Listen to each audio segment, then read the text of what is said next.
Bienvenidos a una nueva edición de los Diálogos Filosóficos organizados por el Centro Riojano de Madrid y la Fundación Gustavo Bueno.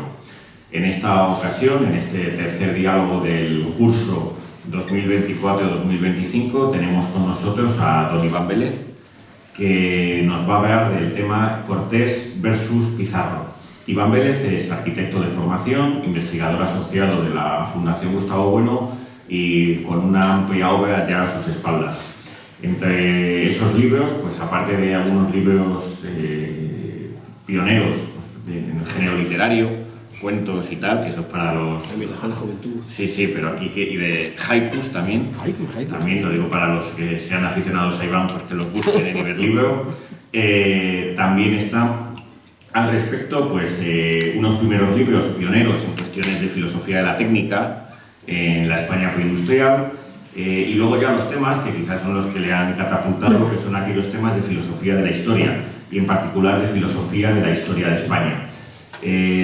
Con respecto a temas de filosofía de la historia de España reciente, pues el libro que quizás sin duda alguna hay que mencionar son pues, sobre la leyenda negra, libro que fue sin duda alguna el que abrió esta brecha del estudio de la leyenda negra en nuestro país en la última década. También hay que reseñar el libro Nuestro hombre en la CIA, donde pues, Iván acomete una investigación a fondo de unos materiales que estaban en la Fundación Pablo Iglesias ligados a Pablo Martizado y a sus conexiones con la CIA y con el mundo del tardofranquismo y de la oposición al franquismo.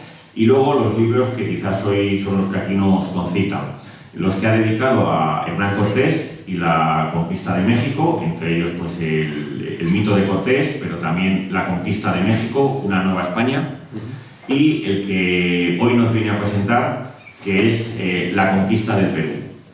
Este libro, que ha salido recientemente, hace apenas 2 meses, pues si ustedes quieren adquirirlo, lo pueden hacer al final, en la mesa que está situada al final, pues lo pueden comprar en el puesto que está ahí y su autor lo firmará luego al acabar la charla.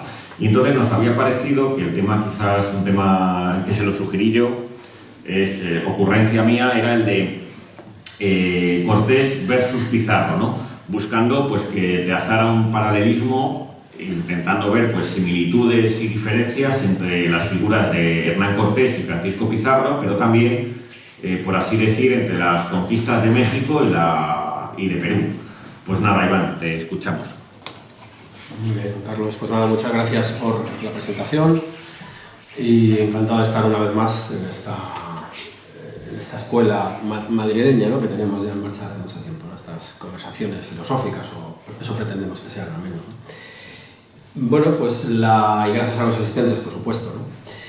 Claro, es curioso el título que me sugirió Carlos, porque parece, incluso el cartel, ¿no? Parece un pugilato, parece Tyson Foreman o alguna cosa anterior, ¿no? Quizá Cassius Clay Foreman, que sería quizá por escala pugilística más adecuado si nos referimos a Hernán Cortés y Pizarro. Estamos ante una especie de dialéctica entre dos personajes que nos pone, por intentar abordar un asunto estrictamente filosófico, nos pone ante ese artículo tan importante de Gustavo Bueno del individuo en la historia. Y aquí están dos individuos en el centro de dos historias muy potentes de escala universal, de escala imperial, y todo eso arrastra una cantidad de componentes filosóficos enormes. Pues, por ejemplo, la propia idea de imperio, que es muy denostada en determinados ambientes, más dados a la microhistoria, o a historias sociológicas o a ciertas tendencias estructuralistas. Nos pone en conexión, en el caso del Imperio Español, con el problema del indio, que es una simplificación del problema real, que es el problema de los indios. ¿Por qué? Porque, lo repetimos una vez más, el indio es una abstracción. Lo que encuentran los españoles allí son indios, es decir, sociedades políticas en diverso grado de desarrollo, con relaciones conflictivas entre sí y con elementos constitutivos absolutamente incompatibles con las sociedades de las que emergen, si se quiere utilizar esta palabra, tanto Cortés como Pizarro, que por cierto estaban emparentados familiarmente, puesto que Pizarro era tío de Cortés. Pero no me pregunten el detalle familiar, porque estas familias eran tan complejas, créanme, eran familia, ¿no? Hay instituciones absolutamente incompatibles con aquellas que moldean las personalidades de Pizarro y de Cortés, pues por el componente político, pero sobre todo por el componente religioso y moral. Hay cuestiones que son inadmisibles. No me gusta hablar de los europeos en la conquista de América, pero en este caso podremos pensar que todos los europeos, todos los cristianos, todos los católicos, por ir afinando la cosa, pues eran incapaces de asumir la antropofagia, el sacrificio humano, la sodomía, la poligamia, en fin, una serie de instituciones que sí que se encontraron allí. Con lo cual el choque está garantizado y desde luego tanto voy a intentar hacer, y luego ya abriremos el debate cuando toque, establecer las semejanzas y también exponer ciertas diferencias que yo creo que son patentes, ¿no? En ambos casos son personas que inciden en esas sociedades, es decir, no se quedan meramente en transacciones económicas, aunque en su punto de partida, el de ambos, lo que pesa más es el comercio, ¿no? La idea de rescatar, aunque con el fondo famoso del oro. El oro que, por cierto, tengo que decir, ahora que hablábamos del Magro, en esta conversación previa, el oro que no era un atractor exclusivamente castellano o español. Los Fugger, los fúcares, bien que se ocuparon de estar en medio del negocio del oro y no eran españoles. Del oro, de la plata y del azogue o mercurio, que es un metal que muchas veces se nos escapa o se omite porque no tiene en la actualidad esa prestancia o no tiene esa valoración tan inmediata o tan popular, pero que ha sido fundamental para el llamado beneficio de la plata, de un tal Medina, si no me equivoco, que es el que inventa ese proceso de depuración y que, bueno, hasta tal punto era estratégico que las minas eran propiedad del rey, las minas de mercurio, ¿no? En el caso de Almagro, pues está vinculado a las minas que hay en Almadén y demás. En la semejanza ya digo que es el establecimiento, pero bueno, esto porque además ellos se acogían o estaban dentro de unas estructuras comunes a todos los españoles. El método de conquista o de rescate o de expedición, como queramos llamarle en un inicio, porque luego se irá transformando, es el establecimiento de una serie de compañías. En el caso de... estamos con las semejanzas, ¿eh? En el caso de Cortés, la compañía la establece ¿con quién? Con Diego Velázquez de Cuéllar, que era el gobernador de Cuba. Es un Cortés que ya tiene una potencia económica, una solvencia económica, demostrada, y ello hace que Diego Velázquez se fije en él para sustituir a los dos predecesores, que eran Hernández de Córdoba y Grijalva. En el caso de Pizarro, la experiencia, y hay que decir que Pizarro llevaba muchos años, era ya un vaquiano, eso es el término que se utilizaba. Él había estado presente en el descubrimiento del Mar del Sur, es decir, del Océano Pacífico.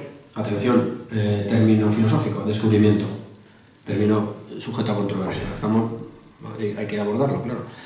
Estamos acostumbrados últimamente a la siguiente simplificación.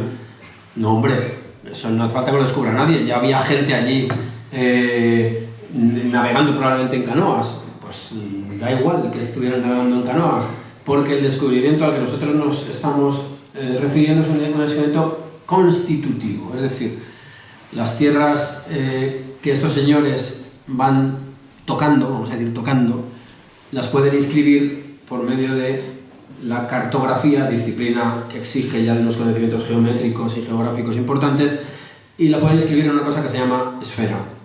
Y esa es una idea de la cual carecen los pueblos prehispánicos. Es decir, que ellos, claro que no se perdían si iban de caza, no podemos ser tan burdos de decir eso, pero lo que sí que es cierto es que ellos no podían ubicar sus tierras en una teoría de la esfera, y esto es un elemento distintivo, por lo tanto, el descubrimiento, insisto, en la palabra descubrimiento, lo que hace es ir completando el mundo, es decir, construyéndolo. El constructivismo que nosotros creemos que es la forma de filosofía pues en la que nos asentamos, en la que nos cimentamos, por seguir con la metáfora, si me permiten, yo que además soy arquitecto, o el título por ahí creo que todavía lo tengo. Entonces, estamos ante una serie de descubrimientos que se hacen estableciéndose sobre unas compañías. Hemos hablado estamos con las semejanzas, insisto, la compañía de que establece Cortés con Diego Velázquez de Cuéllar, la que establecerá, y este año se cumplen 500 años, Pizarro, es una con Diego de Almagro, también otro hombre asentado en aquellas tierras, y Hernando de Luque, un clérigo.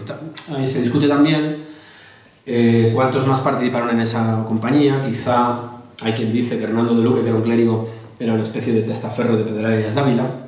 Tengo que decir, por cierto, que Pedrarias Dávila, que todo el mundo tenemos una visión muy negativa de él, el cruel Pedrarias, estos adjetivos. Bueno, alguna documentación que yo he manejado en este libro me hace matizar un poco esa visión. Y esas matizaciones vienen ligadas, y esto tiene que ver también con Cortés y Pizarro, porque los documentos, la montaña de documentos que producen los españoles en las Indias, no suelen ser crónicas, y aquí entraríamos otro debate filosófico, ¿no? Objetivas. No son crónicas objetivas. En gran medida son crónicas o relatos destinados a obtener recompensa por los méritos contraídos, y esas recompensas las tiene que dar el rey, con lo cual se ofrece una visión de parte evidentemente subjetiva.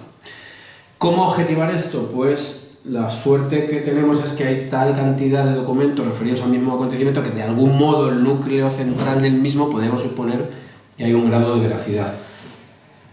¿A dónde quiero llegar con esto? Al famoso debate que llevamos mucho tiempo manejando y que nos mantenemos en nuestras posiciones, de la imposibilidad de que la historia sea una ciencia entendida al modo común, lo cual no quiere decir, que yo aquí lo dije alguna vez, se levantó cierta polvareda, que sea un cuento, pero lo dije con la intención, aclaro, de que el grado de subjetividad es importante, por lo tanto exige, que es lo que ha dicho Carlos, el manejo de una filosofía, abordar, un sistema filosófico, abordar estas cuestiones tan importantes por lo que remueven, por cuestiones éticas, filosóficas, económicas, políticas, etc. Entonces, a lo que voy es a que tenemos una cantidad de documentación interesantísima que nos va a ir permitiendo más o menos, al menos quedarnos con el esqueleto de los acontecimientos. Pero a ese esqueleto se le irán añadiendo una serie de materiales o de tejidos, si se quiere seguir con esta metáfora, que derivarán hacia asuntos muy discutibles. La mayor discusión a la que dan pie este tipo de actos que han quedado sobre el papel es la famosa controversia de Valladolid, por ir ya a un asunto muy claro, que por cierto el otro día en Televisión Española pasaron un documental, lo estuve viendo, y que tengo que volver a ver porque antes de decir nada prefiero verlo un par de veces, como en el bar, con el bar con V quiero decir. Entonces, bueno, estamos ante, ya digo, cuestiones de hondísimo calado que aparecen constantemente. Por seguir con los paralelismos, bueno, ambos están en unas compañías que se desharán. ¿Cómo se deshacen en el caso de Cortés? Pues en el momento en el cual, con mucha habilidad, él se da cuenta que las instrucciones que ha recibido de Diego Velázquez de Cuéllar no se pueden ya cumplir, no sé cómo decir, se da un paso a un lado y, señores, aquí estamos, ¿qué hacemos? Volver a las esencias políticas o jurídico-políticas ya enseñadas durante la Reconquista y fundar un cabildo y a partir de ahí entrar, simplificando mucho, por supuesto. ¿Qué pasará en el caso de Pizarro? Pizarro cuenta con una ventaja, ya conoce la experiencia de Cortés. En el año 24 ya Cortés lleva 3 años que ha conquistado Tenochtitlan, ya es una personalidad de escala mundial, ¿no? o del orbe, digamos, más o menos. No vamos a calificarlo, que nos metemos en un charco. Pero el de Trujillo ya tiene la experiencia del de Medellín y anda con muchas más cautelas. ¿Y cuándo se deshará la compañía de estos tres? Pues empezará a deshacerse cuando en 1529 él viene a la corte, aquí a España, y le dan unos permisos, una capitulación, en la cual ya empieza a relegarse la figura de Diego de Almagro. Esto se irá rompiendo más adelante cuando en Cajamarca, ya voy contando un poco la conquista, pues el tesoro del emperador, dicen, pues el que entra es Pizarro, después llegará Almagro, con Pizarro va Hernando de Soto, va Hernando de Pizarro, que es su hermano, Y lo que dicen es que no, que eso es un acto bélico y que el tesoro tiene que caer entre quien se ha jugado la vida allí, en Cajamarca. En realidad es una celada más que una batalla, pero bueno, ya ahí las hostilidades han crecido mucho más. ¿Cuándo se romperá ya definitivamente la compañía? Del todo. Aunque los recelos están desde el primer momento. Es curioso que en la documentación están continuamente midiéndose unos a otros. Pues ya cuando está el problema de Cuzco. ¿Para quién es Cuzco? Porque dicen, no, a partir de la delimitación de Pizarro empieza la de Almagro. Claro, importante asunto, también de escala universal, que es el que hemos dicho antes, el de la cartografía, el de la geografía, que tiene mucho que ver, por ejemplo, con problemas de la escala de la especiería. Yo hace poco he leído el libro de Tomás Mazón, un libro extraordinario, y claro, ¿en qué lado caían las Molucas? O el Maluco, como llaman ellos, claro, eso es un tema importante. ¿Dónde empiezan las delimitaciones? ¿Dónde cae Cuzco? ¿De quién es Cuzco? Bueno, eso provoca unas guerras civiles, un inicio de hostilidades que llevarán a la destrucción del mundo de los conquistadores en Perú y que hará brotar una chispa revolucionaria que casi prende en la Nueva España. Estamos con las semejanzas todavía, ahí ya nos hemos deslizado un poco. Claro, la diferencia fundamental, que ya viene anunciada con las guerras civiles, es que mientras Pizarro acaba siendo asesinado en su propio palacio por la facción enemiga, antes miembro de esa facción de la terna a la que hemos hablado, los almagristas en este caso, Cortés muere en el Palacio de los Medina Sidonia el 2 de enero de 1547, si no me equivoco. Muere queriendo regresar a su marquesado.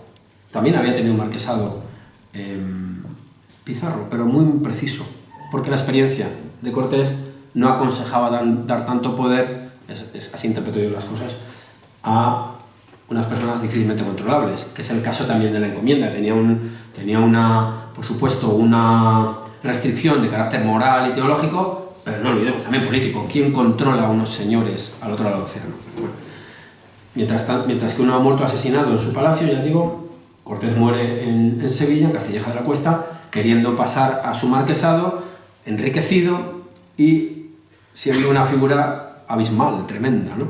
Porque él mismo se ha encargado de serlo. ¿En qué sentido? En el sentido de que mientras que Pizarro es analfabeto, al igual que Diego de Almagro, porque los paralelismos son muy grandes entre Diego de Almagro y Pizarro, también. Eso sería para otro cartel, que es lo que no vamos a hacer, creo, pero bueno. Lo que ocurre es que Cortés es él mismo quien redacta sus propias cartas de relación. Y eso es un momento cumbre yo diría que incluso de la literatura, porque ahí el paralelismo lo podemos establecer con Julio César, la Guerra de las Galias. Es decir, Julio César narra su propia epopeya, evidentemente sale bien parado de su autorretrato, Hernán Cortés escribe sus propias cartas de relación. En el caso de la pluma, que es un asunto fundamental cuando hablamos de las Indias, Cortés cuenta también con que, aunque luego Gómara hace una especie de panegírico suyo, la compensación o la rectificación se la hace Bernardino del Castillo, que es otra pluma de gran nivel. Es decir, él está arropado por un material de papel, por decirlo de algún modo, de alta calidad. ¿Quiénes son los cronistas de Pizarro? Pues gente de menor entidad. Y él mismo es el primero que no puede hacerlo. Con lo cual, ahí vemos ya una diferencia. Vamos a seguir con algunas semejanzas. ¿Cómo consiguen ambos la victoria? Pues de una forma similar. Ellos van entrando en la tierra, con las dificultades que ello conlleva, no hay que olvidarlo, Esto es decir, aquí la caricatura de la coraza reluciente que la puede hacer la inteligencia artificial, pero que no vale porque los problemas de abastecimiento, de desconocimiento del terreno, el problema de la lengua, absolutamente fundamental, el problema de la fuerza bélica, el problema de la forma de guerrear, todas las incompatibilidades están ahí, todas esas dificultades. Ambos siguen una misma metodología que digamos que viene emparentada con lo ya realizado durante la Reconquista. Digo Reconquista, que es un término polémico, pero bueno, yo lo utilizo, no pasa nada. Es polémico desde hace unos años, ahora por visto no se puede decir Reconquista, pues si lo dices ya eres de un sector ideológico, y si no lo dices de otro, así está el patio. Ambos establecen una serie de alianzas, ¿con quién? Con aquellas facciones sojuzgadas por el imperio de cada lugar, por el imperio mexica y por el imperio inca, el Tahuantinsuyo, si quiero, yo digo porque ahora ya con el libro este que ha salido ya me han criticado, no es la conquista de Perú, es la conquista del Tahuantinsuyo. Vale, venga, perfecto, que usted diga, vale, no hay ningún problema. La conquista del Tahuantinsuyo, vale. Ambos establecen una serie de alianzas y beben de la experiencia propia de las Indias, es decir, eso ya se ha hecho antes, pero arrastramos, lo digo con la encomienda de instituciones medievales trasladadas al Nuevo Mundo. Ambos, sigo con las semejanzas, capturan al emperador. En el caso de Cortés, él comete una temeridad parecida a la de Pizarro, es decir, se mete en la boca del lobo, se mete en Tenochtitlan, que el propio Bernardo del Castillo dice, temíamos morir porque era red y garlito. Es que la imagen es perfecta, porque estamos hablando de una ciudad lacustre, es una isla dentro de un lago, conectada con la tierra, con unas calzadas, y una red y un garlito son instrumentos de pesca, de captura acuática. Es decir, la metáfora acuática es perfecta, ¿no? Son conscientes, entonces ellos entran y lo que hacen es capturar dentro, de una manera casi galante, a Moctezuma, se lo llevan del brazo al palacio del emperador previo, que ahora mismo no me acuerdo del nombre, y acaba siendo un rehén valiosísimo. Pizarro lo que hace es ir a su búsqueda, pero no va al Cuzco, que sería el Tenochtitlan incaico, sino que va a Cajamarca y le espera en un sitio que se llama Cajamarca, en una especie de plazoleta. Ahí lo capturan de una forma más agresiva. De hecho, se da por muerte de alcance, se matan muchos incas. Tendría algún documento, pero yo creo que no merece la pena. Pero hay uno que me interesa, lo puedo leer, que me interesa subrayar, y es que algunos de los capturados ese día, algunos nobles, luego se ocuparon de pacificar a otros indios. Volvemos a romper la idea abstracta del indio como algo homogéneo, genérico, etc. En ese caso son también paralelismos. Ambos emperadores mueren. Moctezuma parece ser que muere de la pedrada que le dan cuando lo sacan a pacificar, a apaciguar a su gente. Atahualpa es ejecutado por un crimen gravísimo que se le atribuye, que es la orden de matar a su hermano Huáscar, que es teóricamente el legítimo heredero del imperio. El tema de las legitimidades también es importante. Otro paralelismo: los hijos de los emperadores obtuvieron mercedes por parte del rey, en ambos casos. Y es muy interesante porque los hijos de Atahualpa piden tener la misma paga, que yo calculé otro día como unos 14 kilos de oro al año, que tenía Pedro Moctezuma. O sea, ellos mismos ven esos paralelismos en sociedades estratificadas, ojo, ¿eh? O sea, aquí la idea de igualitaria no tiene cabida. Sigo. He planteado una serie de paralelismos.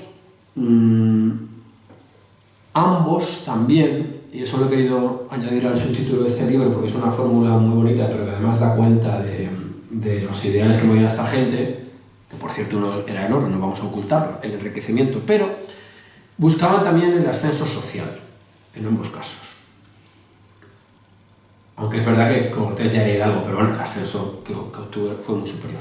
Buscaban el enriquecimiento personal, por supuesto, y buscaban también dejar fama. O sea, buscaban la fortuna, en este caso que estoy citando, y la fama, es decir, tenían un afán de trascendencia. De ahí el interés que tenían no solo ellos, sino todos, de tener un escudo de armas. El escudo de armas no da, creo yo, no da beneficios inmediatos, da honor, da fama, da trascendencia, ¿no? Eso lo buscaron ambos, ¿no? Y ahora vamos a entrar con algunas pinceladitas, ya voy casi terminando para hacer un debate, algunas pinceladitas de las diferencias. Yo creo que, aunque Pizarro demostró ser un hombre prudente, conocedor de sus limitaciones, cosa que es una gran virtud, claro, tengo casi que decantarme por uno en este pugilato, ¿no?, que se ha planteado. Hombre, la escala de Cortés yo creo que es superior en el sentido de que a mí me ha llamado muchísimo la atención y le dediqué un buen espacio en el libro de La conquista de México a las reflexiones finales a las reflexiones de madurez de Cortés. Me parece que son fundamentales y dan cuenta de la talla política de ese señor, ¿no? Y es que el colapso de ambos mundos, del de Cortés y de Pizarro, o de los mundos que los construyen, tiene una fecha clave que es 1542 con la aprobación de las leyes nuevas que ponían fin a la encomienda. Es verdad que luego hubo una especie de tolerancias por motivos prácticos, pues básicamente por las rebeliones que se dieron en el Perú, de suspender esa prohibición, pero bueno, eso fue un colapso que produjo la rebelión de Gonzalo Pizarro, por ejemplo, y las guerras peruanas, estas de las que estoy hablando, guerras civiles muy cruentas. Sin embargo, bueno, es verdad que no podía haberse pronunciado Pizarro porque llegó después de muerto, pero es interesante ver que Cortés, precisamente por el manejo que tenía la pluma y su conocimiento en leyes que había adquirido en Salamanca, hace unas reflexiones muy interesantes que tienen que ver con los objetivos del imperio católico español. Católico significa universal. Y siempre decimos que se desdobla en dos dimensiones, la universalidad política, es decir, el dominio político, y la implantación, el triunfo del catolicismo como religión verdadera, desde la perspectiva de los españoles del momento. Claro, Cortés lo que dice en su etapa de madurez, en una serie de cartas muy interesantes, es que había utilizado, porque era muy hábil, la idea de depósito, que es como una idea temporal, de depósito de indios, no encomienda. Él dice que él sabe perfectamente que el proyecto de las casas fracasa, es decir, los clérigos, si los dejas solitos, los indígenas lo matan, porque no tienen por qué aceptar eso, no tienen por qué. Por cierto, Juan Ginés de Sepúlveda recibe información de primera mano ¿de quién? De Hernán Cortés.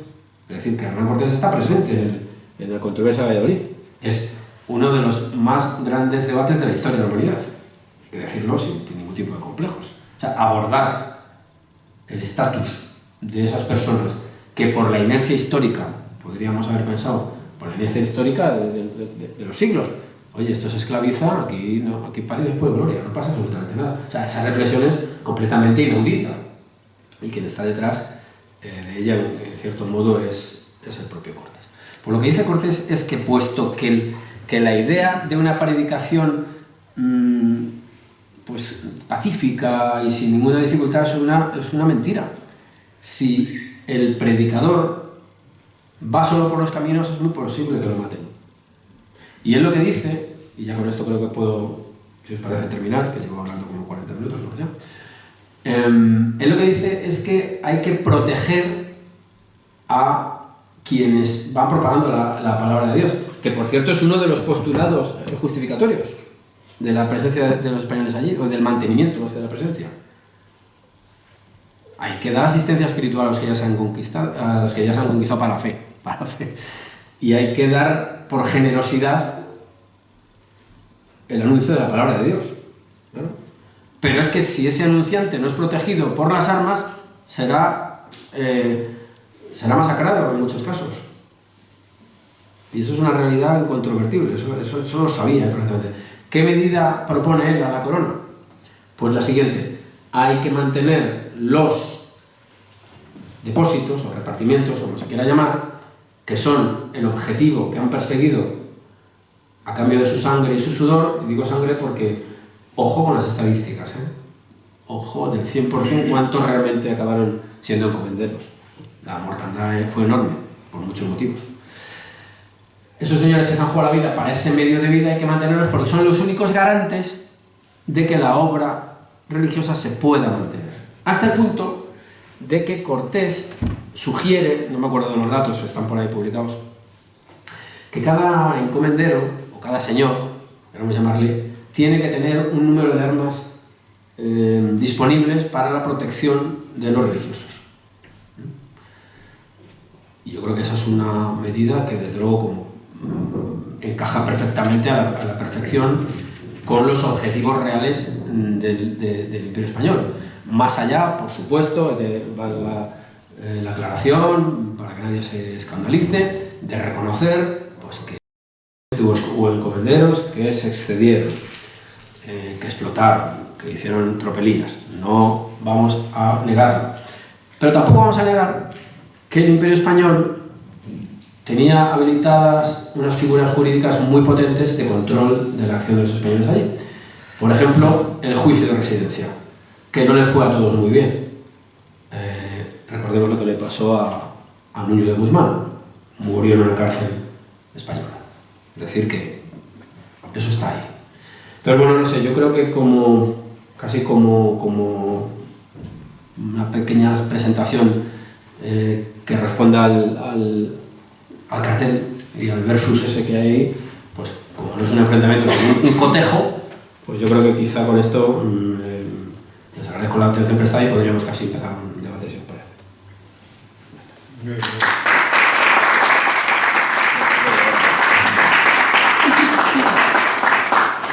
Bueno, pues si te parece, Iván, te planteo yo alguna cuestión, ¿no?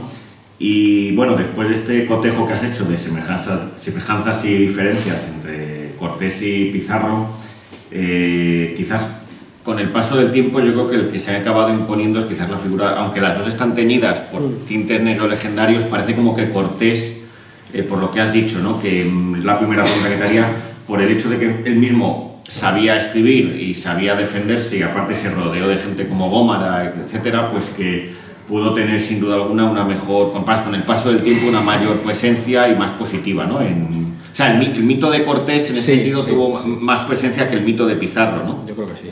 Yo creo que sí, efectivamente, el mito de Cortés. El mito de Cortés ha tenido más escala y de hecho yo creo que casi incluso diría que le han pasado cosas muy curiosas a Cortés. En primer lugar, el mundo que configura Pizarro, o que empieza a configurar, claro, estas son siempre afirmaciones muy rotundas, está más atomizado. Perú, Bolivia, Ecuador, Venezuela, todos estos. Claro, México se ha mantenido como un gran bloque. Y entonces ahí la identificación entre la gran figura y la gran nación es más inmediata, para bien y para mal. Es decir, hasta el siglo XVIII, Cortés era un hombre que se le rendían grandes honores. Por cierto, hasta Fray Servando le hizo que luego dio un giro radical, como dirían algunos, de 360 grados. 180, bueno. Él había hecho ya un homenaje en el aniversario de su muerte y inmediatamente luego giró todo, 180 grados, y se puso en contra. Claro, ese es un Cortés que es padre, para algunos padre de la nación mexicana, para otros es, bueno, el gran enemigo, para decirlo con todas las letras, Andrés Manuel López Obrador, dando la matraca todavía, como me imagino que verá el vídeo, se lo volvemos a repetir, de que pida perdón el rey, pero que perdón, que esto no tiene sentido. Y su sucesora, que está muy adoctrinada en estas cuestiones, por lo que parece, pues sigue con la misma murga, así de claro. Entonces, no entender que el México actual, ya me duele la boca de decirlo, se asienta sobre las estructuras virreinales en vez de en las anteriores, pues yo no entender nada, aunque tengo que decir que hoy me ha llegado una noticia que la voy a leer, porque me acabo de acordar, que quizás sea por fin ya el regreso a las esencias prehispánicas. Leo, hoy me ha llegado esto por 2 vías, espero que sea verdad, ¿no? Si no tengo la pata. Parece ser que, en un periódico mexicano obligan a reclutas a comer humanos. Entonces a lo mejor es un homenaje al... No sé, dice, relata el hermano de un recluta del narco lo que vivió en campamentos del narco en donde eran obligados a alimentarse con carne de las víctimas. No sé si el mundo, si eso es lo que se hacía antes, si es idílico, a lo mejor están consiguiendo la convergencia, que es una ironía, ¿no? ¿Qué ha ocurrido con Cortés? Pues que es la gran figura negativa del México actual, que no deja de ser una cortina de humo, porque vamos a ver, estos son ya comentarios de brocha gorda. Vamos a suponer que es una herencia nefasta, la española. Hombre, en 200 años no te ha dado tiempo a limpiar un poco aquello. Es decir, que estas son burdas. Y luego además, vamos a suponer, ¿no tienes otra cosa en que pensar? Lo que hizo Hernán Cortés, el amigo del norte que te ha quitado un 40% del territorio, ¿cómo hacemos eso? ¿Cómo lo entiendes? Eso no te causa ningún tipo de... Entonces, claro, volviendo a tu pregunta, el mito de Cortés es más poderoso, yo creo, que el de Pizarro. La prueba quizá es esos ataques. Esos ataques demuestran que es una figura más popular, más conocida, para mal en muchos aspectos, pero me parece a mí que, y no lo digo yo, que mi comentario quizá no tenga el menor interés, pero hombre, históricamente hasta la quiebra de muchos héroes españoles o figuras españoles destacadas, es el 19, donde no me gusta lo de relato, pero bueno, las historias nacionales tienen que poner unos cortafuegos porque si no todo acaba remitiéndose al imperio. Es decir, México tiene que pensar que de algún modo esos 300 años es un paréntesis, claro, pero como te tienes que ir a la antropofagia, a los dioses zoomorfos, a ver, explícamelo. No puedes tener moneda, no puedes tener rueda, explícamelo, es imposible. De hecho, tengo algún libro donde en el 19 trataron de algún modo de rescatar lo rescatable del ordenamiento jurídico prehispánico en México. Claro, sí, te puedes quedar con algunos, pues claro, no robar o cosas así, pero claro, la gran estructura la tienen los españoles, pero porque también la tienen de los romanos. Tampoco aquí se trata de... No somos indigenistas, ¿eh? El otro día descubrimos un indigenista en Almagro, pero yo no lo soy, ¿eh? Es decir, yo no tengo ningún contacto con los autrigones ni con nada, yo soy un español, castellano, tranquilo, nada. Tengo más de romano que de celtíbero, vamos a decir las cosas como son, ¿no? Creo, vamos. Entonces, estos son una especie de saltos mortales ideológicos en el peor sentido de la palabra. Eso es mi respuesta. Y la otra cuestión que te quería plantear es por el tercer conquistador, ¿no? Claro. Vale, en parte tú sobre la leyenda negra le dedicabas un capítulo a raíz del Antijobio, me refiero a Jiménez de Quesada, ¿no? Plantearte pues, que quizás, por lo que has contado, se parece más a Cortés, sí. También por la vena literaria, que no muere pues, como muere Pizarro, etcétera, pero sin embargo es un personaje que... fíjate, es un personaje que me parece que muy interesante, con un talento hasta muy mayor, y sin embargo prácticamente está desaparecido. Pues es cierto, tienes toda la razón. Es más parecido a Cortés, aunque la escala sea menor de sus conquistas, pero tiene el Antijobio, que es una... Claro, yo lo metí como capítulo en el libro de la leyenda negra, porque claro, salía al paso precisamente del germen en gran medida de la leyenda negra, que es la idea del español codicioso, violento, violador, en fin, esas cosas con el saco de Roma. Que como es sabido, las cifras...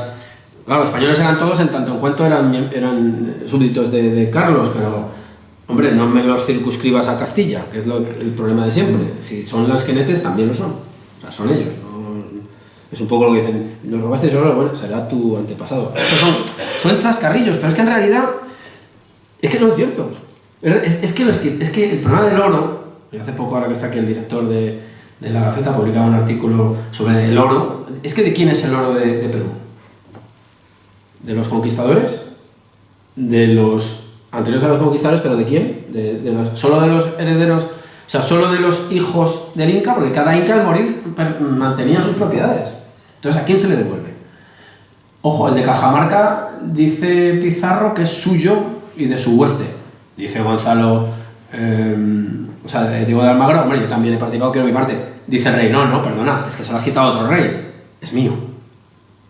Es decir, el problema al que nos estamos enfrentando es enorme y complejísimo e irresoluble. Pero volviendo a tu asunto, Gonzalo Jiménez Quesada es importantísimo porque tiene todas las dimensiones un poquito escaladas con respecto a Cortés, de un conquistador y un hombre que con la pluma se mete en los verdaderos debates. Porque lo mismo que se mete en... Y yo no he leído solo el Antijobio, no conozco más, pero es una obra absolutamente recomendable, una obra muy importante que yo creo que conviene leer y darle la importancia que tiene. Es una obra esencial que habría que poner en la senda de la España defendida de Quevedo, una serie de textos, de obras que van refutando la leyenda negra y, por cierto, en el Antijobio con bastante equilibrio y metiéndose con un obispo, es decir, como diciendo, aquí la verdad por delante, más allá de cuestiones beatíficas y tal, o sea que está muy sí, es una figura un poco olvidada, sí. Pues abrimos el debate, vamos a pasar el micrófono.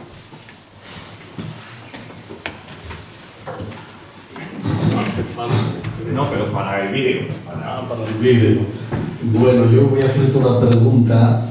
Es decir, esta política de borrado de todo lo hispánico, que es frecuente en México, en Colombia, donde yo vivo habitualmente, está muy relacionada con el indianismo y el indigenismo. Es decir, ellos quieren retrotraerse, irse hacia atrás, 500 años. ¿Cómo ves tú eso? Pues es un tema también central. Yo diría que no hay lo primero, que no hay un indigenismo, que hay indigenismos.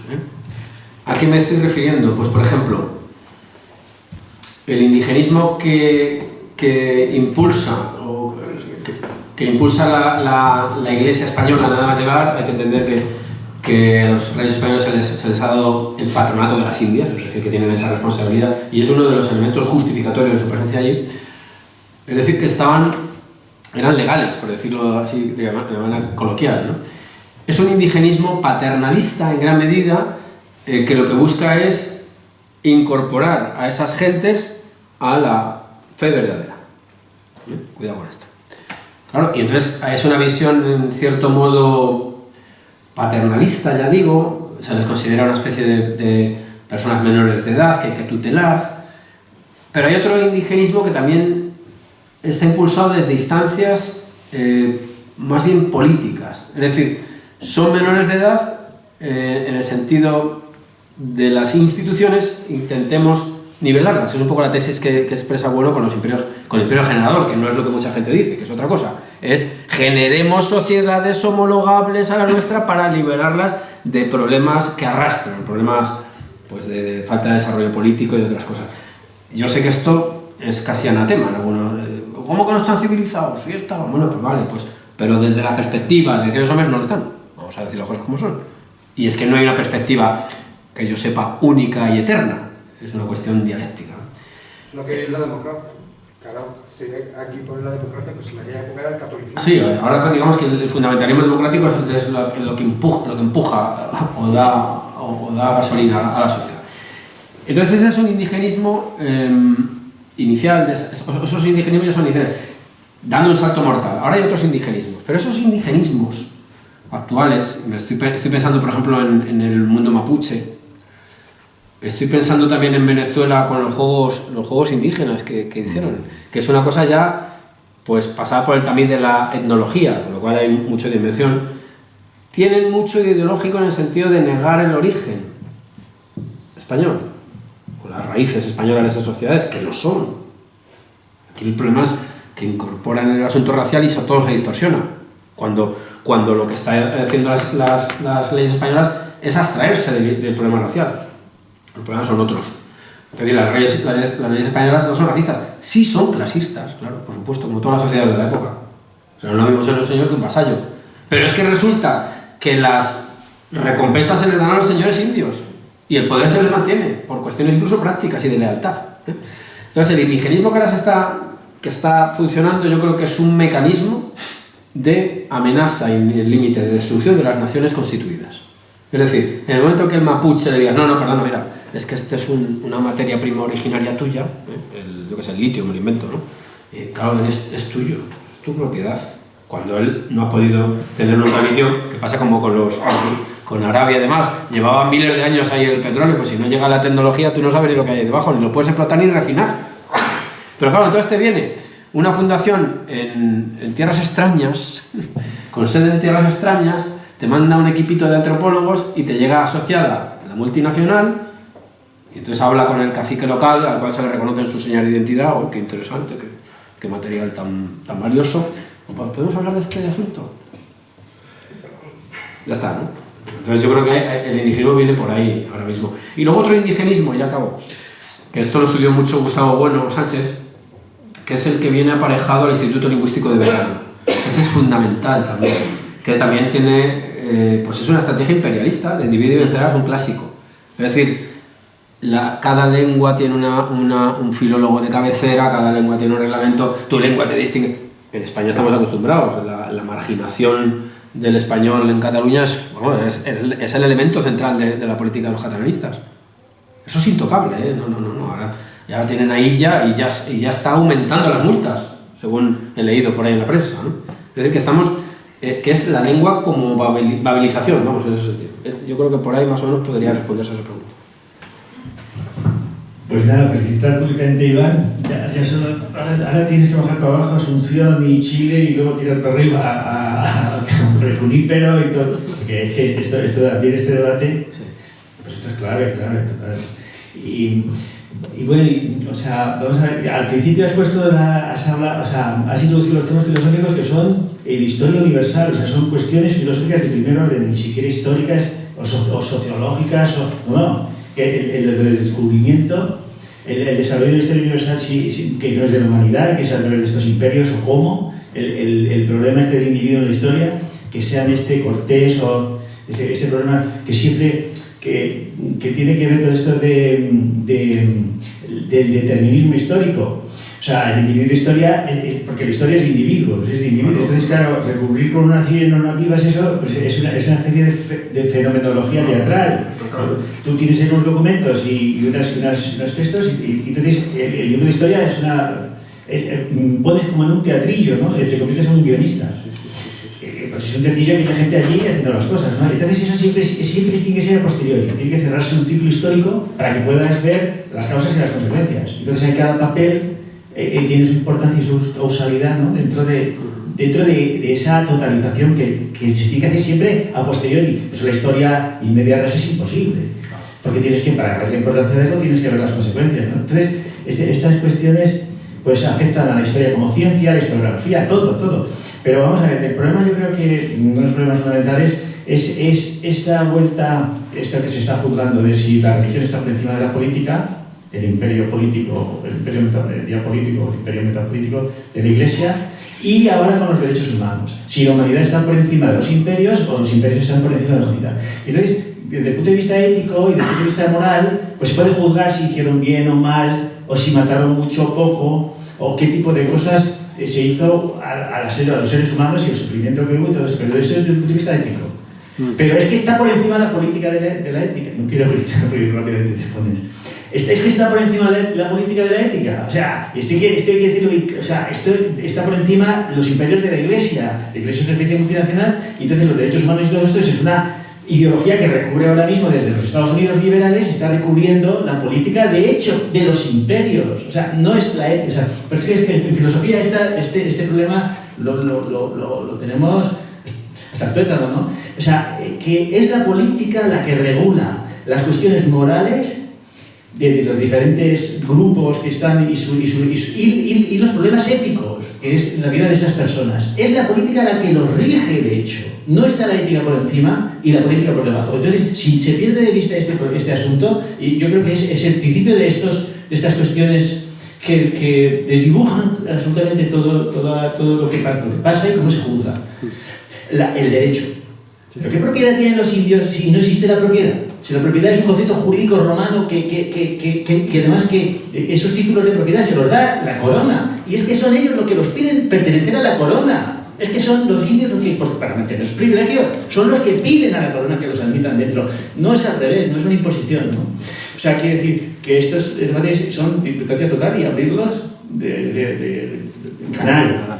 No, totalmente de acuerdo. Mira, la prueba está en que yo ya he expuesto. Es que el propio Cortés lo demuestra, Luis Carlos. Es decir, cuando él dice, oye, es que si yo no pongo orden, ¿sí? Tú puedes predicar lo que quieras, que te van a matar. Esa es la prueba, por ejemplo. Esa es la prueba de que la supremacía de la política por encima de las cuestiones morales, a efectos prácticos, me refiero.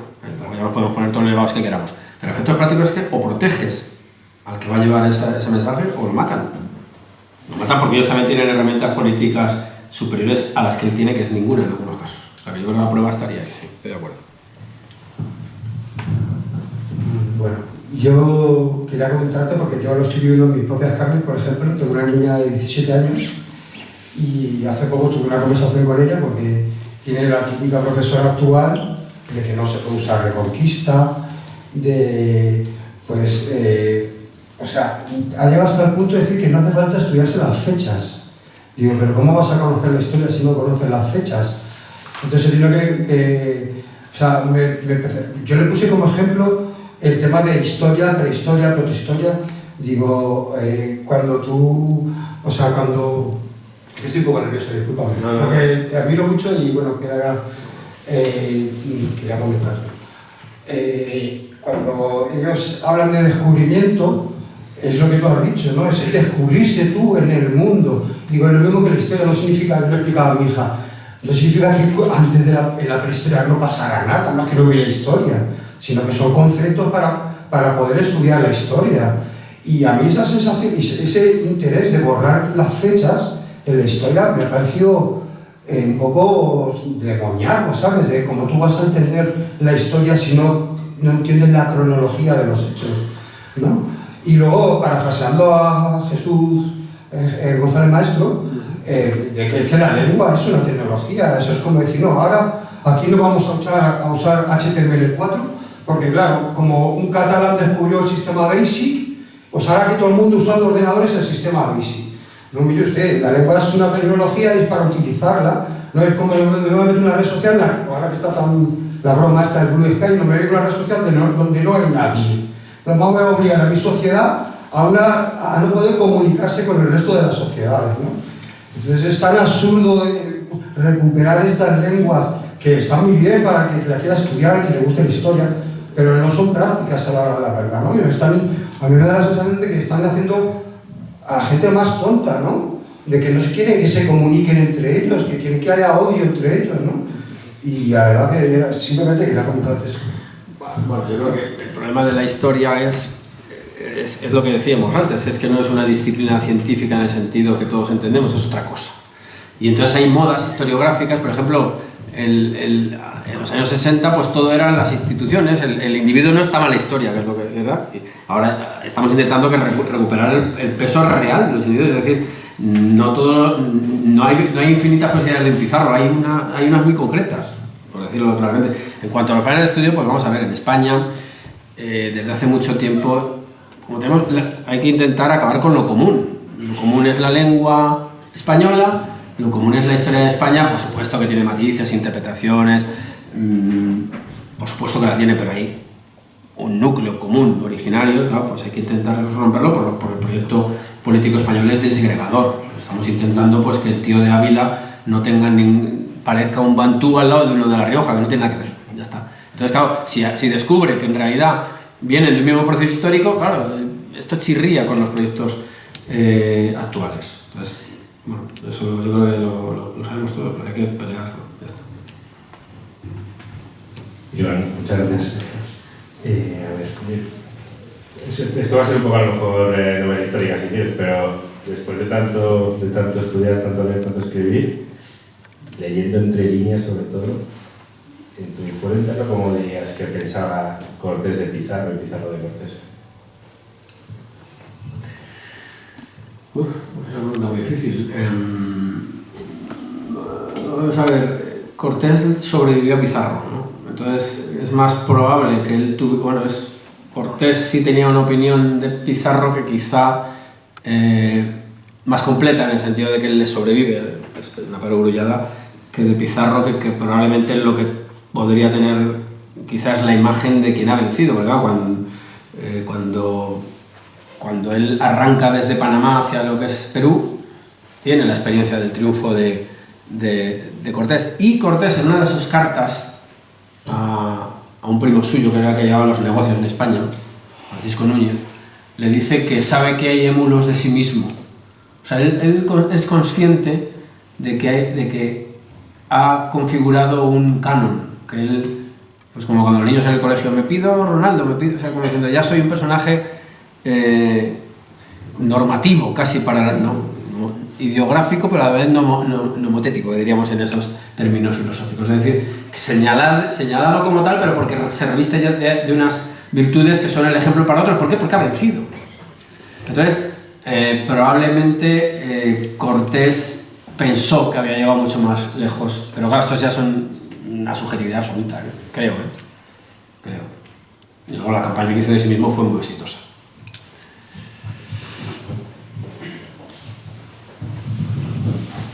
Muchísimas gracias por la presentación. Quería hacer una pregunta respecto a la nostalgia de la historia, que no tiene que ver con la confrontación de Cortés y Pizarro. No sé si se considera pertinente. Pero bueno, Sí, aquí todos pertinentes. Acerca un poco, como cuando ha comentado, la ingente cantidad de documentos que hay acerca de las Indias, que esos documentos traen una subjetividad a las personas respecto a eso, pero que con esa ingente cantidad se puede alcanzar un tema de veracidad. Entonces, la pregunta es si se podría responder la pregunta conflictiva entre identidad fenoménica e identidad sintética, porque eso como que tiene un poco, a mí me ha recordado a la definición de identidad sintética, que es alcanzar relaciones entre términos a través de operaciones distintas. Me vaya a recordar eso, entonces pues voy a resonar un poco, explicarlo. No, yo creo que, vamos a ver, no son identidades sintéticas. Es un poco lo que defendemos nosotros, vamos, de momento. Entonces, lo que sí que es un núcleo de verdad, no sé. ¿Sabes? Aquí el problema es que parece que estamos apostando por la vía del falsacionismo, ¿no? Y no es el caso, no es el caso. Yo lo que trato de decir es mucho más simple. Es que si todos, pero claro, te quedas casi en la historia positivista, casi de datos, lugares, personas, enumeraciones, pero claro, quiero decir que a lo que yo me refería es que si todos los de aquí vamos a la expedición y todos decimos, o el 99%, que hemos estado en Guadalajara y que anocheció y cayó una tormenta, pues hombre, es creíble, ¿no? Más o menos es creíble. ¿Qué ocurre con la historia? Con estos relatos. O sea que yo creo que lo que sí que podemos afirmar es que una historia más o menos positiva, en el sentido ese, pues con relatos y reliquias, esas convergencias vamos avanzando muy bien. Lo que estoy negando es la idea, es que el día del cuento parece que se montó cierto revuelo, estoy intentando aquietar las aguas, ¿no? Es decir, no estoy diciendo que sea un cuento, pero que del núcleo ese a lo que se entiende por historia, las derivaciones son enormes y las variaciones interpretativas son enormes. Un ejemplo que te quiero poner. Antes de este libro yo escribí un libro que se llamaba Reconquista. Vale. Uno de las negaciones de la Reconquista es la teoría indigenista de Barbero y Vigil. Cantabria y Asturias son tierra no romanizada, tenuemente, poco visigodos, es una reacción puramente de caudillos indígenas, locales. Muy bien. ¿Cómo se va desmontando? ¿Cómo se puede ir desmontando esa idea? Pues por la vía de relatos y reliquias. Es decir, los relatos quizás se hayan acabado, quizás ya no haya más. O quizás sí, puede aparecer alguno más que complete algún aspecto. Pero ¿y las reliquias? Lo digo porque a mí me gusta la arqueología. Hace poco, en una cueva cuyo nombre no recuerdo, aparecen otra tumba de visigodos.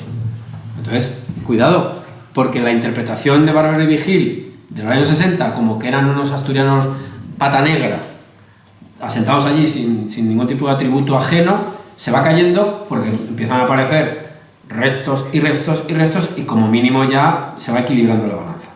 No sé si con eso te respondo a la pregunta. Pero desde luego, a mí, es que lo hemos discutido mil veces, la idea de la ciencia como una disciplina científica, no.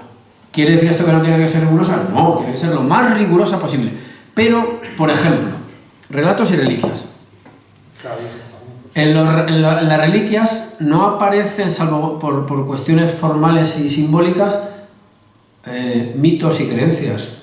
Es que tienen poco peso, tienen un peso enorme. La idea de un español que cree que de verdad Santiago puede irrumpir en la batalla, ¿qué peso le damos? ¿Sí me explico? ¿Lo desechamos? No, tampoco, no podemos desecharlo, porque él cree en ello. Otra cosa que va en contra de la idea esta de la cientificidad alfa, es que no quiero utilizar terminología de esta dura, pero bueno. No es posible una historia absolutamente general, eso dice bueno, muchas veces. O sea, no hay un panóptico, no lo hay. Mientras que un elemento químico ahí da igual, eso está ahí ya determinado y acotado y cerrado y se acabó. Por ahí va la crítica a este intento de buscar analogías con... No quiere decir que no haya elementos científicos que contribuyan a la depuración del relato histórico. Es decir, yo siempre he dicho, si este lápiz se le hace un análisis y resulta que no es del siglo XV o es del XVI, ya pues, puede haber una falsificación. Lo de la donación de Constantino, por ejemplo, es un elemento interesante que se hace desde una perspectiva tecnológica, de decir, oye, es que este tipo de letra no encaja con la otra, anacronismos, el carbono 14 para dataciones, pero la idea de una verdad científica, que es un poco lo que se está persiguiendo ahora, ya no quiero meterme en la actualidad, pero un poco esto de la verdad, cuidado con la verdad, Bueno, yo nada, no solamente quería citar un par de textos que son interesantes para que veas estos asuntos. Bueno, lo primero, tenemos una escala de clasificación científica de cada ciencia que llamamos álgebra vibratoria, ¿no? Eso es porque las identidades sintéticas pues están, como diríamos, el grado de cientificidad máximo, con unas estructuras que son repetibles, etc. En historia eso no se puede hacer. No se puede repetir unas estructuras fijas. Lo único que se puede llegar es una cosa que llamamos alfa 2, que es unas estructuras procesuales. Entonces, en este caso, lo que decimos, por ejemplo, ¿por qué se convierte en un icono Cortés? Porque es una estructura que se va procesualmente desarrollando en el tiempo, y entonces responde un ortograma general y una serie de cosas, pero no llega más. Es imposible. Y hay un artículo con Moravirius, que es un historiador pues de la zona esta de Cortés, ¿no? Sí. Y entonces, Bueno tiene un artículo sobre la imparcialidad del historiador. Porque si el historiador da con una verdad, por ejemplo, digamos, cuantitativa, más o menos, que es lo que decía Iván del análisis químico, pues entonces, ahí respecto a esos datos es imparcial, ¿no? Pero el historiador, cuando tiene que totalizar un campo de fenómenos estos procesuales históricos, entonces ahí ya tiene que tomar postura. Tiene que tomar, no puede ser imparcial, diríamos, ajeno a los valores. Esto además Weber de la valoración. Yo juzgo desde fuera lo que valoran los demás, pero yo no valoro. Eso es imposible. Tienes que estar valorando constantemente si el documento es cierto, si no es cierto, qué intención tienen los documentos que tú estás tratando, dónde empieza y dónde termina la historia, con esto de los indigenismos, dónde lo pones, cómo totalizas una serie de causas y consecuencias. Quiere decir que el historiador siempre tiene que estar tomando partido por valores económicos, valores éticos, valores religiosos, valores políticos. Esos valores siempre te están incluyendo dentro del campo.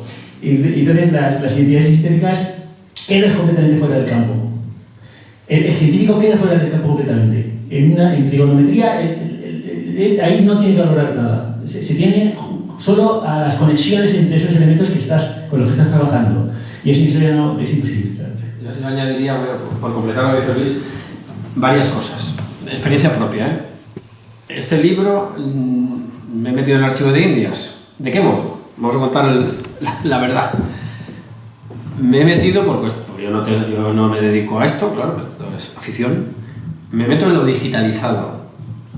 Esto es en relación a la totalidad, ¿eh? A la totalidad. De lo que ocurrió se documentó una parte. De la parte hay digitalizada otra parte. De esa parte, eso ya es impericia mía, hay documentos que soy incapaz de leer.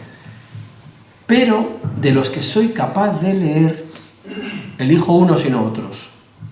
¿Por qué? No por interés absolutamente personal, no quiero llevarlo por aquí, sino porque van encajando en una estructura que yo tengo de relato. Otro asunto. ¿Dónde acaba la conquista del Perú? Pues muchos, que supongo que decía Luis Carlos, dirán, no, la conquista del Perú acaba cuando han cogido a Atahualpa y se acabó. Lo demás ya son ajustes, etcétera. Otros dirán, no, la conquista del Perú acaba cuando se neutraliza a Manco Inca, que es el que sitia Cuzco. Pero yo, por ejemplo, he decidido que lo cierro con el virrey Toledo, porque entiendo que es en la implantación de más o menos, o estabilización del orden español donde me parece a mí que acaba la conquista. Pero eso es completamente discutible. Otro asunto, los términos. Bueno, ya he dicho lo de reconquista, menuda iliada con reconquista. Cuidado con decir reconquista en algunos sitios, las armas, cuando ha sido un término que ya lo hemos rastreado y resulta que el término tiene 250 años, chico, y a efectos prácticos se entiende, Edad Media, Perú Tahuantinsuyu, Renacimiento italiano. Renacimiento, o sea, ya la propia denominación lleva una connotación ideológica.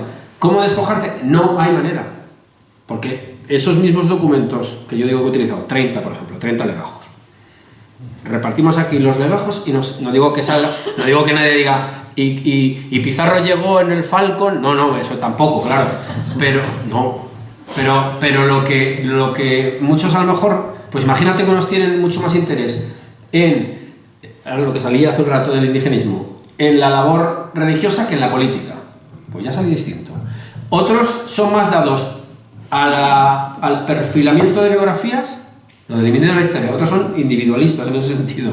Otros son, yo solamente estructuras sociales y políticas. Bueno, te salen infinidad. De hecho, las críticas de estos libros siempre son las mismas. ¿Y el mundo prehispánico dónde está? Las valoraciones morales. ¿Usted condena o no condena? No, yo ni condeno, no soy juez. O sea, quiero decir que la cantidad de elementos subjetivos hacen imposible afirmar que la historia es una ciencia en el sentido que entendemos, como dice Luis Carlos, de que la geometría es una ciencia. O sea, el octógono es el octógono, lo dibujo, es decir, al margen de quién lo esté manejando, con mayor o peor habilidad, vamos, pero eso es incuestionable. Sí, me ha llegado una revista de National Geographic que por casualidad ha caído en mis manos hoy, y viene aquí una tribu de indios que se llaman Joti, que están en Venezuela, con H, Joti. Y resulta que están muy aislados, casi no tienen contacto con los humanos. Pero hay una secta protestante que se llama Nuevas Tribus, que quieren evangelizarlos, porque necesitan eso. Y les dan, no admiten la desnudez, y les dan unos pantalones de deporte, que lo que hacen es que pues al final acaban como harapientos, como hay mucha humedad, pues con hongos y tal. Entonces, lo que te quería comentar era si la documentación que has estudiado, los Pizarro y Hernán Cortés se enfrentaron a este problema de la desnudez, de si es que había, porque tampoco tengo yo claro que hubiera desnudez de los indios. Pues no sé decirle grado de desnudez. A ver, ellos se encontraron con con vestimenta diferente, no sé, no tengo nada que decir. Esa es una prueba de que la historia, pues cada uno se fija en lo que le parece, ¿no? No sé qué responder. Dependería del clima también. En los Andes creo que iban más vestidos. Hongos habría. Hongos había, seguro. Bueno, como has dicho que no hay nada impertinente, pues, quería preguntarte un par de cosas, ¿no? Como has nombrado el documental de Juan Briso, La controversia de Valladolid, ¿no? Ahí salen 3 historiadores y cuando se les pregunta precisamente sobre cuál fue el resultado, quién ganó, entre comillas, esa controversia, pues cada uno de esos 3 historiadores tiene una opinión diferente. Uno dice que ganó uno, las casas, otro dice que... Una. Sí, una. Es cierto. Y eso no es anecdótico, lo siento. Bien, quiero decir, cada uno da una opinión diferente, ¿no? Entonces, bueno, pues una cuestión sería, a tu juicio, ¿quién ganó esa controversia? Y luego la otra cuestión sería sobre la amistad de Sepúlveda y Cortés, ¿no? Que ahí quizás no sale reflejado muy bien, a tu juicio también, cuál era el nivel de amistad de esos dos personajes. Vamos a ver, ¿quién gana la controversia? Bueno, pues ya estamos otra vez con las valoraciones, ¿no? A ver, lo que ocurre es que después de los informes que pasan algunos religiosos, a partir de Montesinos, que por cierto sale en el documental, y luego con las casas como máximo exponente de esa visión de los dominicos, digamos que lo que se hace es que se para la conquista. Que es lo que quería las casas, que no continuara y que se devolvieran a los indios lo que era de ellos, según el primer comentario es que la conquista prosiguió, con lo cual parece ser que las tesis de Sepúlveda ganaron sobre el terreno, sobre la acción política. Ahora bien, con el paso del tiempo, en el terreno ideológico, quien ha ganado en las casas. Eso es evidente. Eso es evidente. Es decir, hoy la idea, y cada 12 de octubre es así, del nada que celebrar, genocidio indígena, devuélvanos el oro, eso está asentado en amplísimos sectores de la sociedad española e internacional. Ojo, por simplificar un poco las cosas, en los ambientes izquierdistas, también llamados progresistas, asentadísimo. Vete tú a discutir a un foro de esos donde estén todos convencidos, recién comulgados, digamos, en el sentido lascasiano, y verás. Por cierto, fenómenos parecidos, ahora que se acerca el 2 de enero, si alguien quiere ir a la celebración de la toma de Granada, que observe, porque es un espectáculo digno de ver. Lo que ocurre cuando sacan el pendón al balcón, que observe las reacciones del vulgo, que se dice en estos casos. En partes de las derechas también hay mucha asunción de las tesis de las casianas. Sin ir más lejos, todas las derechas hispanófobas, claro, las Casas está denunciando el verdadero ser del español, un autoritario, genocida y ladrón. Entonces, quien gana en el terreno, en el contexto de la época, es Juan Ginés de Sepúlveda, porque la conquista prosigue. Quien gana, a mi juicio, y quien gana en el terreno propagandístico, es decir, ideológico, es decir, el actual de debate, en la famosa batalla cultural que nunca va a acabar, de momento están ganando las Casas. La idea de los grabados de Debris es la que tiene mucha gente en la cabeza. ¿Y tú estás notando un cambio? Bueno, estamos trabajando en ello, que diría alguien, ¿no? En la época, ¿no crees, por ejemplo, las publicaciones de Sepúlveda se laminaron? Sí, por supuesto, pero yo me estoy refiriendo a los hechos. Es decir, los hechos es que la conquista no se detuvo, que se mantuvo y bajo los cánones de Sepúlveda. ¿Qué pasa con Cortés? Bueno, Cortés era una persona que causaba cierto recelo, como es lógico, una persona tan poderosa y tan audaz. La relación no la conozco muy a fondo, pero sí sé que ellos tuvieron contacto personal en Valladolid, creo, en la corte, cuando él viene aquí en el año 28 a defenderse del juicio de residencia. ¡Ojo! Hernán Cortés, ¿eh? Entonces, bueno, pues él le dio el material real y si te das cuenta, las tesis que yo más o menos, que eso en el libro este de la conquista de México sí que lo puse al final, me parecía interesante, las tesis de Cortés son muy similares a las de Sepúlveda. Tampoco tiene nada de raro, es decir, era ideología que orbitaba en los ambientes que se movían ellos también. Sí, de claro. Sí, hola, buenas tardes. Enhorabuena por la charla y por el libro, ¿no? Yo quería hacerte un comentario acerca de lo que comentaste tú al final de tu exposición, que fue ese momento en el que muchas veces destacamentos simplemente quizá con un soldado y un sacerdote, pues conseguían o intentaban, después de muchas veces pérdidas humanas y teniendo que hacer una recursividad de volver a enviar esos destacamentos de un militar y un sacerdote, pues destacar que quizá ahí se compendia la conquista o el recubrimiento de esos territorios, que llama la atención que puede ser una especie de réplica de lo que en el fondo es el Imperio Hispánico, donde en el Imperio Hispánico hay una especie de dupla, de equilibrio entre dos poderes, los clásicos y conocidos poderes del trono y el altar, pero muy bien engranados y vamos, siguiendo un camino que es paralelo pero que también es polémico y que se ve perfectamente en todas estas controversias que tuvo el imperio, donde se tuvo que, en ciertos momentos, como tú has comentado, pues en cierta manera, no sé si parar la conquista o repensar la conquista.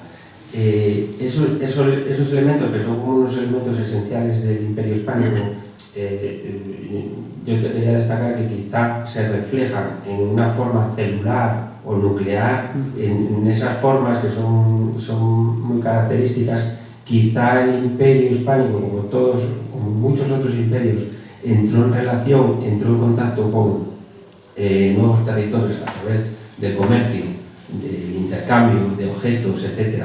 Pero que cuando de verdad empieza el camino de una especie de conquista o de choque y de recubrimiento de uno sobre otro, es con estas estructuras celulares. Y yo creo que es nuclear y es la forma de conducirse, la forma de actuar de un imperio y que nos puede servir como una especie de test o de comparativa, como a veces cuando hacemos una comparativa entre un elemento ácido o un elemento alcalino, por dónde van las cosas, pues aquí con el test de esta forma de actuar puedes ver cómo actúa un imperio y cómo actúan otros. No sé si estás de acuerdo. Sí, estoy completamente de acuerdo. Digamos, en esa dupla que tú has dicho, la palabra es perfecta, se condensa el Imperio Español. El Imperio Español es un imperio católico en el sentido territorial y en el sentido religioso. Entonces, en lo territorial es la espada la que manda, en el espiritual es la cruz, que van unidas siempre porque constantemente los españoles los llevaban siempre además religiosos y constantemente erigen cruces.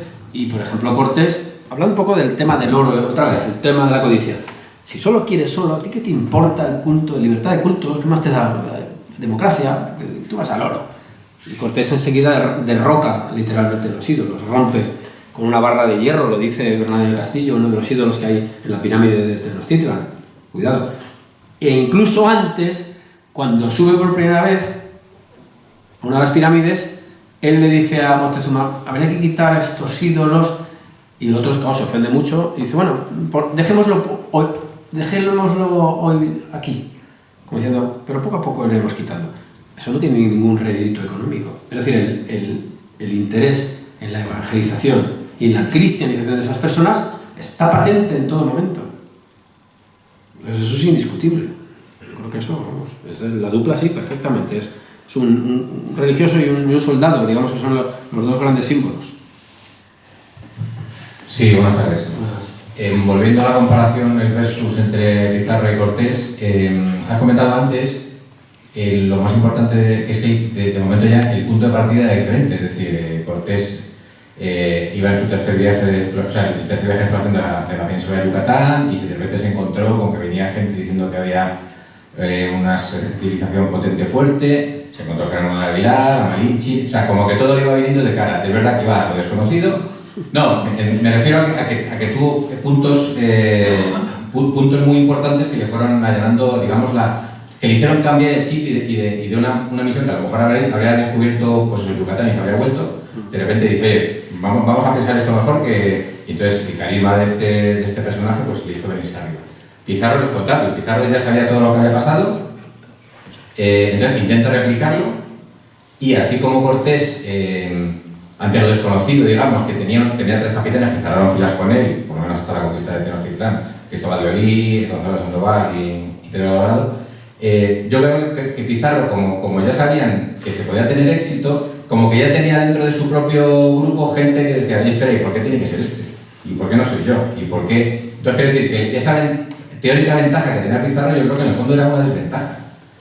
No, porque de hecho, fíjate tú, o por lo menos es la visión que yo he tenido de la historia que he leído, Cortés vuelve a España, participa incluso en la campaña de Argel, y luego tenía intención, como has comentado, de volver allí a recuperar su marquesado y nadie le iba a toser, por lo menos es la imagen que tengo, ¿no? Él tenía allí todo, de hecho mandando expediciones en barco hacia las Molucas y todo esto, ¿no? Entonces, y sin embargo Pizarro ni siquiera le dejaron, a mitad de camino ya tuvo la guerra civil montada y todo esto. Entonces, eso se debe realmente a lo que nos ha transmitido el mito, ¿no? A una diferencia de carisma muy grande entre dos personajes, o si hubiéramos cambiado fichas, si Pizarro se hubiera encontrado en los pantalones de Cortés y Cortés hubiera tenido que hacer lo que hizo, pero 3 años después habrían salido las cosas muy similares para cada uno. ¿Sabes? Qué fácil, qué pregunta tan fácil. Pues hombre, es muy difícil de responder a eso. Si hubiera encontrado los patrones en las calzas, quizás, ¿no? Vamos a ver.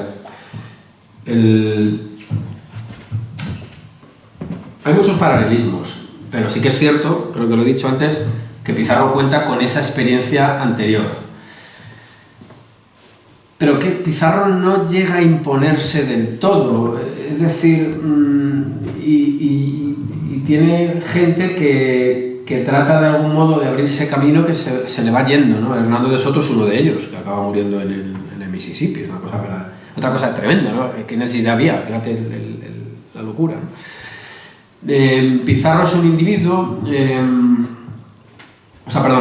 Cortés es un individuo, Pizarro es un clan, eso también le granjea grandes enemistades, en fin, yo he tratado de establecer algunos paralelismos, pero claro, también hay muchas diferencias, no sabría, esa interpretación nunca me la había planteado, tengo que procesarla quizá, ¿no? Pero bueno, sí, puede ser.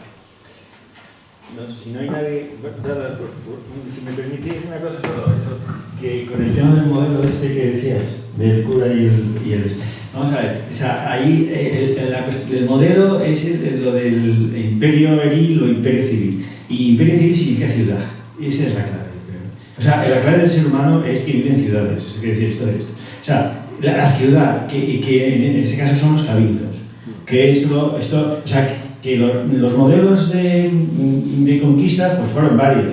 Uno religioso, que se los comieron ahí en tierra firme, ¿no? A los que le mandó las casas.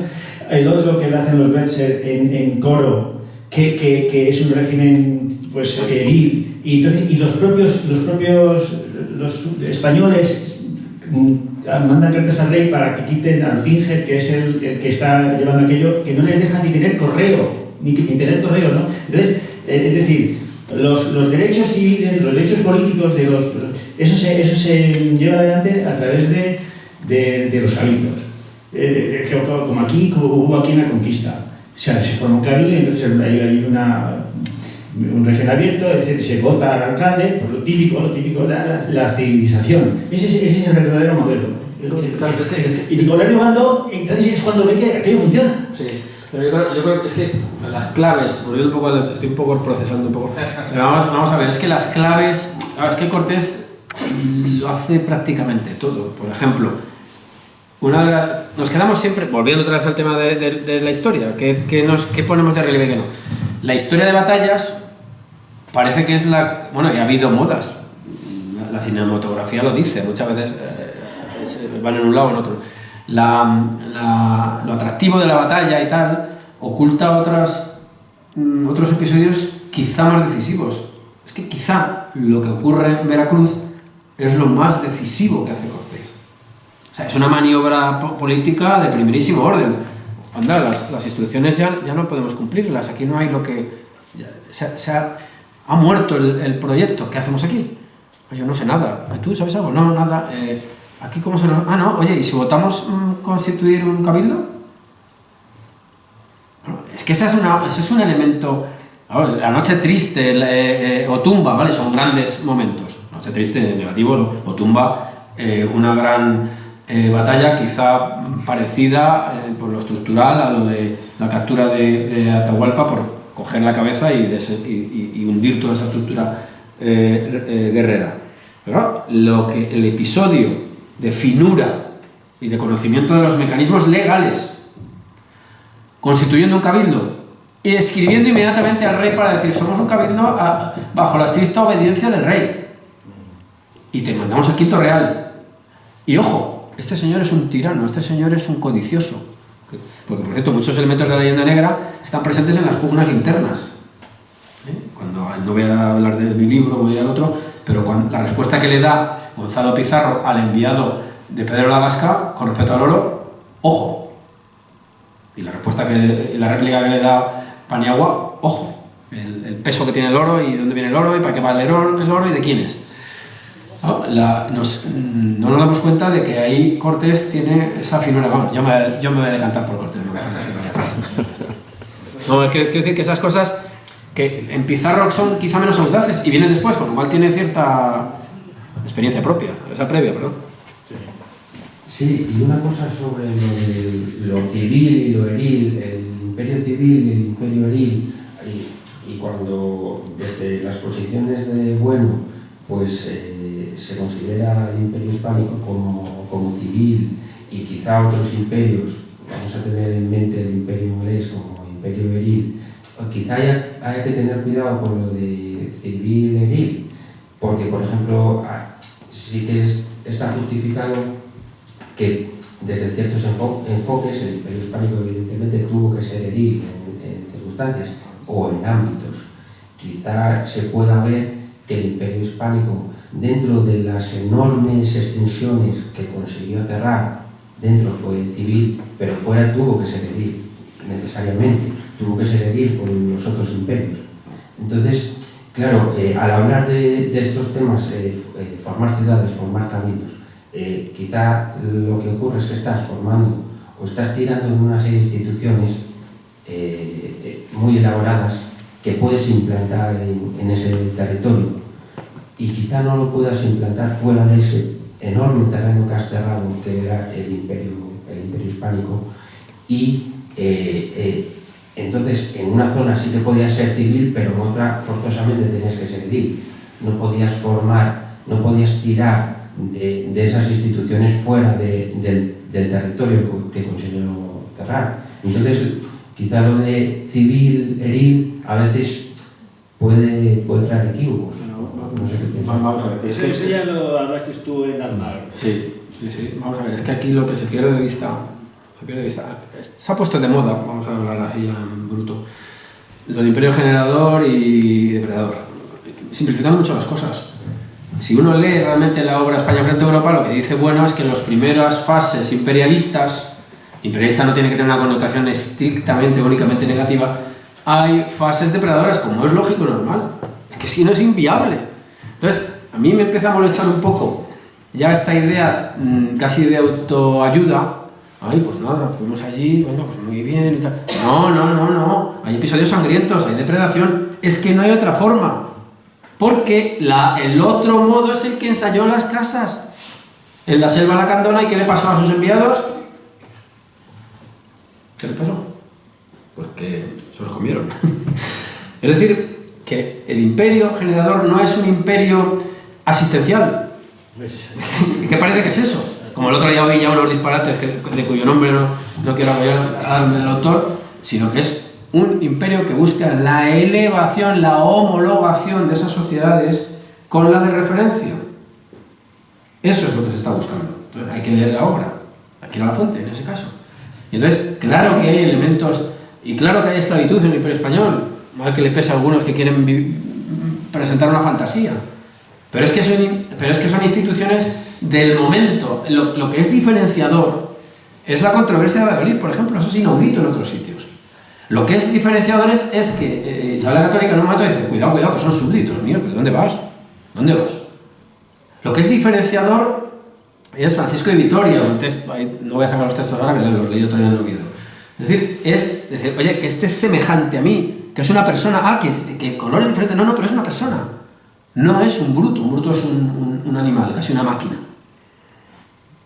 Existía la esclavitud negra, pero por otros motivos bíblicos, por supuesto, pero ya por todos conocidos, por el rechazo.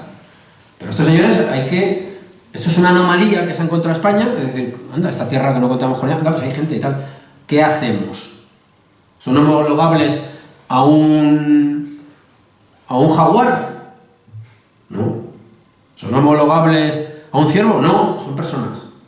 No son monos, lo que dice Vitoria en ese texto que leí otro día. Si no son monos, son otra cosa, son personas. Vasallos del rey. Entonces hay que incorporarlos. Eso es muy difícil. Es que eso es muy difícil. Si los matas no hay ningún problema. Te los has cargado y no hay problema. Muerto el perro, mejor no. Es un refrán que no viene muy al pelo. Pero que te quiero decir que lo que se hace es eso, con unas dificultades objetivas enormes. Vamos a pensar una cosa. Nos estamos imaginando lo que es no conocer la lengua. Por ejemplo, una de las explicaciones de lo que ocurrió en Cajamarca es que Felipillo, que era el intérprete del cura Valverde no le supo explicar, como es normal, el misterio de la Santísima Trinidad en un momento. En vez de decirle Dios es uno y trino, Dios son 3 más 1, 4 o algo así. O sea, se lió. Pero es que es lógico que se liara. Pero somos conscientes del mensaje que se intentaba transmitir, de lo refinado. Pero si estamos hablando de la teología, que eso es una cosa de una complejidad enorme, y se lo vas a explicar a unos señores, con todos mis respetos, claro, aquí la podemos liar, podemos delinquir al calificarlos, casi según está el patio con la censura. Pero es que somos conscientes del choque que hay ahí. Entonces, ¿cómo no va a haber? Y luego, por cierto, las matanzas que protagonizan los indios no son mancas. En el primer contacto que tuvo Pizarro, creo, si no me equivoco, 7 heridas. Una herida en el siglo XVI te podía matar perfectamente. De hecho, yo muchas veces, fantaseando con alguna película que pudiéramos hacer, los españoles llevarían muchas quemaduras en el cuerpo, porque habría que cauterizar las heridas. O sea, llevarían líneas de quemadura. ¿Nos hemos parado a pensar eso o no? Es decir, y las circunstancias, ¿no? Que matan a alguien y se pide una venganza personal también en la guerra. Muchísimas cuestiones. Entonces, fases depredadoras las hay. Es contingente a todo despliegue imperial. Contingente. Bueno, pues muchísimas gracias, Iván, un placer, y bueno, esto ha servido para que te decantes por Cortés frente a Pizarro. Gracias.